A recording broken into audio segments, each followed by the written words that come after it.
answers had begun. The telescope that caught this whisper was special. It's called CHIME. That stands for Canadian Hydrogen Intensity Mapping Experiment. It doesn't look like a typical telescope. No giant steerable dish. Instead, it has half-pipe snowboard-like structures. 4 of them, each 100 meters long, fixed to the ground, pointing straight up. A silent sentinel, waiting. CHIME's main job is to map the universe by detecting hydrogen, the most abundant element. It helps us understand the universe's expansion, its history. But CHIME is also a fantastic FRB hunter because it sees a huge patch of sky all the time. It doesn't need to be pointed. The Earth's rotation does the work, sweeping the sky over CHIME. This makes it perfect for catching these fleeting, unpredictable bursts. So how did CHIME find this particular FRB? Its powerful digital backend processes vast amounts of data every single day. It sifts through the cosmic noise looking for that telltale spike, that brief, bright flash of radio waves. When this repeating signal arrived in August 2019, CHIME was ready. Its algorithms flagged it. Astronomers were alerted. Excitement rippled through the scientific community. A new cosmic puzzle piece. CHIME's design is revolutionary for FRB science. Before CHIME, finding FRBs was like fishing with a tiny net in a vast ocean. You might get lucky, but it was rare. CHIME is like having a giant net. It catches many more. And because it found this repeating one, it allowed for detailed study. The telescope became our ear, pressed against the door of the cosmos, listening intently. So, what exactly are these fast radio bursts, or FRBs as we call them? Imagine a flash of light, but not visible light. Radio light. Extremely bright. Brighter than 1 billion suns. But it lasts for only a tiny fraction of a second. 1,000th of a second sometimes. These are FRBs. They are one of astrophysics' biggest mysteries. True cosmic riddles. These bursts travel for immense distances. Billions of light years across the vast expanse of intergalactic space. Think about that journey. For millions, even billions of years, these radio waves have been speeding towards us, carrying information, clues about their origin, and about the universe itself. The space between galaxies is not entirely empty. FRBs pass through it and are changed by it. We can study these changes. The repeating nature of this particular FRB was key. FRB 1908, let's call it that for simplicity. Most FRBs seen before were one-offs. They flashed once, then vanished, making them very hard to study or to pinpoint their source. But FRB 1908 repeated. It had a 16-day cycle, active for about 4 days, then silent for 12. This periodicity was astonishing. It suggested a stable, enduring source, not a cataclysmic one-time event. Why is a repeating pattern so important? It allows us to point other telescopes at that exact spot in the sky when we expect a burst. We can study it across different wavelengths, X-rays, gamma rays, visible light. We can learn much more about the source, about its environment. This specific FRB became a cosmic laboratory, helping us decode these enigmatic signals from the depths of space and time. Scientists are detectives of the cosmos. When a new clue arrives, like FRB 1908, the theorizing begins. What could create such powerful, such regular bursts? The first place to look is nature. The universe is full of extreme objects capable of extraordinary feats. Objects that dwarf our everyday experience and our imagination sometimes. These are the prime suspects. One leading candidate is a type of neutron star. Neutron stars are remnants of massive stars after they explode in a supernova. They are incredibly dense. A teaspoonful would weigh billions of tons on Earth. They spin rapidly. Some have intense magnetic fields. These are the true powerhouses. They pack immense energy into a tiny volume just a few kilometers across. Could one of these be our culprit? Enter the magnetar, a special kind of neutron star. Its magnetic field is 1,000 trillion times stronger than Earth's. The strongest magnets in the universe. These colossal fields store unimaginable energy. Sometimes this energy is released in violent outbursts, starquakes on their surface, or tangled magnetic field lines snapping. These events could produce powerful radio bursts, like the ones we see in FRBs. So, could a magnetar explain FRB 1908 and its 16-day cycle? Perhaps. The magnetar might be rotating or precessing like a wobbling top. This could create a lighthouse effect, its beams sweeping past Earth periodically. Or it could be interacting with surrounding plasma, causing bursts at regular intervals. Magnetars are a very strong contender. Nature's own extreme machines capable of such cosmic fireworks. Section 5. A celestial dance, the binary star theory. Nature offers other possibilities too, beyond a single isolated object. What if our fast radio burst source is not alone?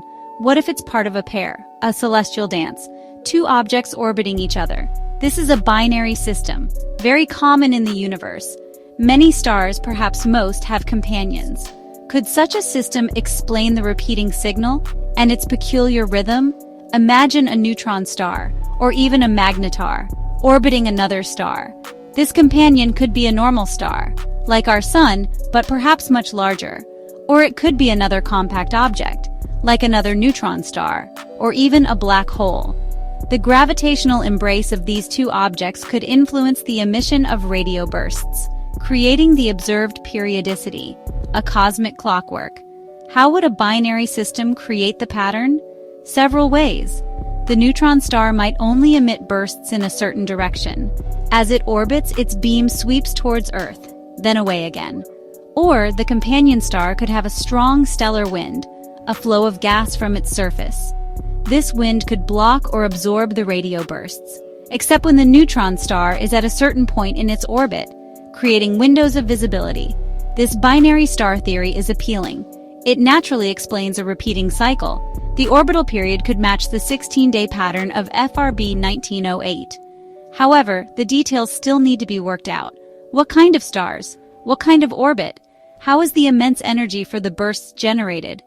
Science progresses by testing these ideas against the evidence. The universe is a complex place. Its secrets are not given up easily. Just to keep an open mind, the universe might yet surprise us. Section 7. A fading echo clues in the signal's evolution. The story of FRB 1908 didn't end with its discovery, or its repeating pattern. Like all cosmic phenomena, it evolved over months and years of observation. Astronomers noticed changes. The signal seemed to be weakening. The bursts became less frequent or less intense. Sometimes its precise 16-day period would drift slightly. What did these changes mean? More clues, more puzzles. If the source is a natural object, like a magnetar, these changes could signify its evolution. Magnetars don't live forever. Their magnetic fields decay. Their energy supply dwindles. Perhaps we caught FRB 1908 in its active phase, and now it's slowly fading, becoming quiescent. This would be a natural life cycle for such an extreme cosmic object, a dying ember of a cosmic fire.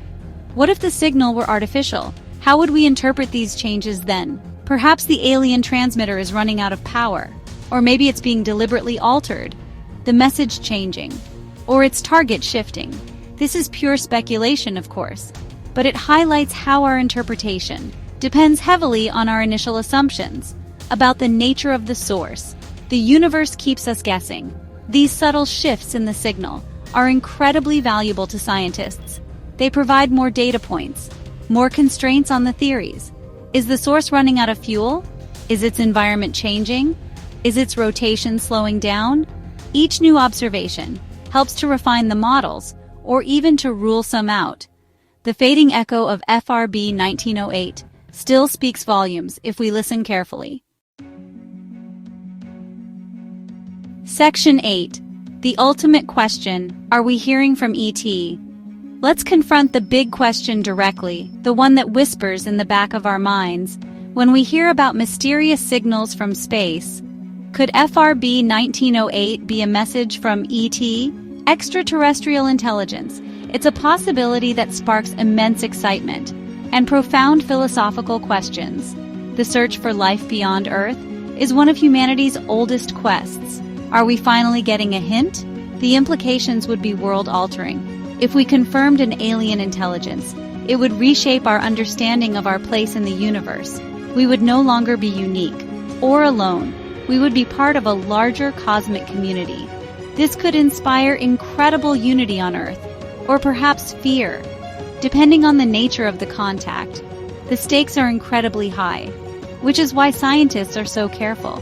What would such a civilization be like? If they can build a transmitter powerful enough to send signals across galaxies, they must be far more advanced than us. What would they want to say? A simple greeting? Complex scientific data? A warning about cosmic dangers? Or perhaps the signal isn't even meant for us. We might just be eavesdropping on a conversation between other cosmic beings. For now, there is no concrete evidence that FRB 1908 or any FRB is artificial. Natural explanations like magnetars seem to fit the data, without needing to invoke aliens. But the search continues. SETI, the search for extraterrestrial intelligence, uses radio telescopes to listen for such signals. Deliberate messages. The universe is vast. The probability of other life is not zero. So we keep listening. Hopeful, curious. Section 9. Our Cosmic Reflection. Humanity's Quest for Meaning. This mysterious signal, FRB 1908, whatever its true origin, it does something remarkable. It makes us look up. It makes us think about the universe and our place within it. We are tiny beings on a small planet, orbiting an average star in one of billions of galaxies. Yet, we are curious. We are explorers. We seek to understand. This is a fundamental human trait. The universe is a vast dark ocean, dotted with islands of light. We are on one such island, and we are sending out our own signals, our own probes, our own questions. Discoveries like FRBs remind us how much we still don't know. The cosmos is full of wonders and mysteries waiting to be uncovered. Each new discovery is like finding a new piece of a giant puzzle. Our quest for knowledge is relentless. It defines us as a species. We build incredible instruments like chime. We develop complex theories. We collaborate across borders, all to catch these faint whispers. From the depths of space and time, this endeavor elevates us. It connects us to something larger than ourselves, to the grand cosmic story that has been unfolding for billions of years. So, whether FRB 1908 is a natural phenomenon or something more, its true value lies in the questions it sparks, the research it inspires, the sense of wonder it instills. It pushes the boundaries of our understanding. It forces us to confront the unknown. And in doing so, we learn more not just about the universe, but about ourselves, our capabilities, our aspirations, our unending search for meaning in this magnificent, mysterious cosmos.